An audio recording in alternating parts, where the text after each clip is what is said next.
Okay, Dr. Metro Proof.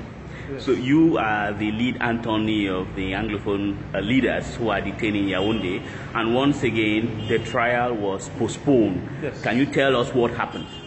Yes, we started the hearing at 11 a.m. and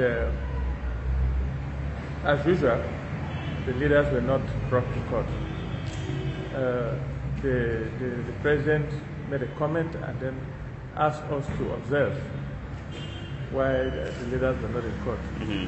So we took the floor, and after my junior colleague spoke, and I spoke.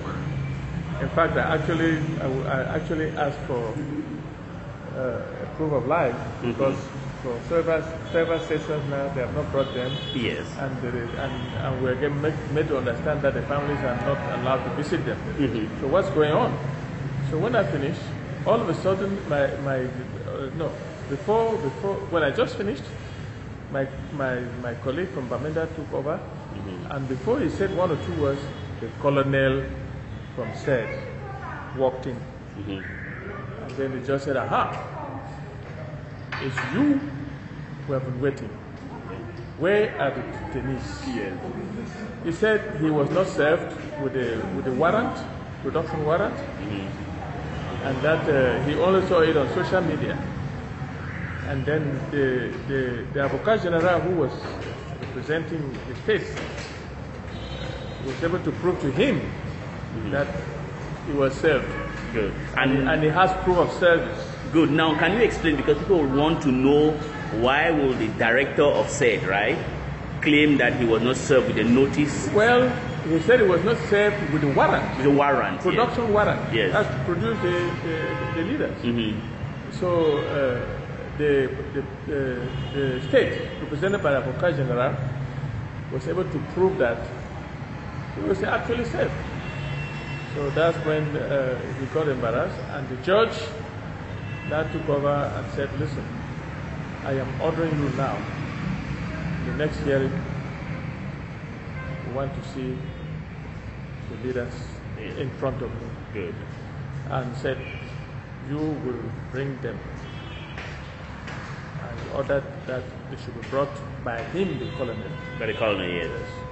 So, and on the 1st of November. On the 1st of November. That's when the matter was adjourned. Great.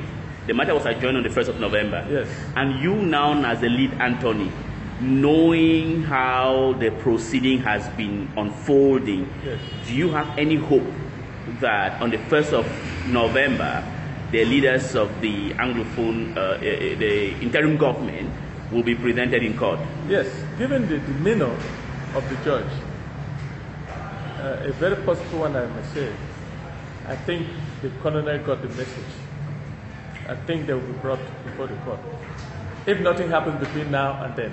Okay. What I mean by what? Yeah. What do you mean by if nothing happens between now and then? Because there are rumors that they might be free. Well. You are a politician. You know the results of the presidential election. Even though people are working overnight to either change the result or do whatever. Yes. But if the results remain the way they are, there's a good chance that they will be free. So even if it doesn't remain the way they are, if they fraud and they get themselves elected again, your guess is as good as mine. What is going to happen to the leaders? Okay, Barrister, from the last interview I had with you, which was a kind of more pessimistic, yes, you seem this time around more optimistic. What makes you think that this same government that has not been able to allow the leaders to come to court on 2 or 3 occasions, if I'm not wrong, their families no longer have access to them, will all of a sudden decide to have a change of mind? Well, just before I left Yaoundé, it looks like the day that when Yaoundé, the families were allowed to see them. So they are alive.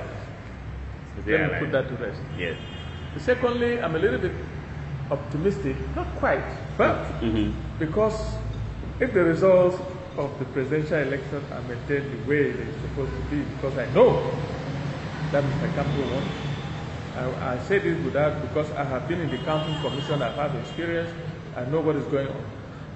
If there is no frauding, and Kamto is declared the winner, I think the first thing we'll do is that we'll release not only the leaders, but all the other English-speaking Cameroonians who are English-speaking or Amazonians who are languishing in jail. jail.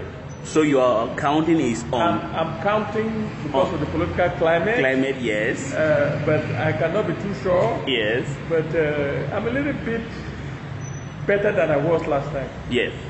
Now tell us, when you talk about, I know you are the lead attorney for the IG, yes, detainees. Now let's move away a little bit from there.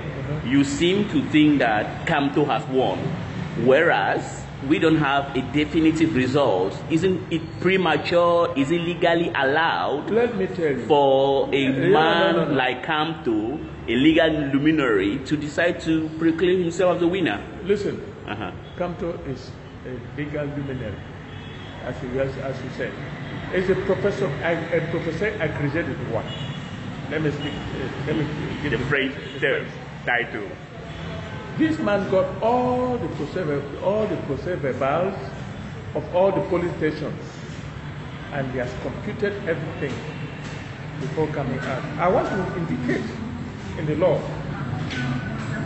the Electoral Code, in its Article 113, says the first proclamation of results is done in the polling station, and it's publicly done.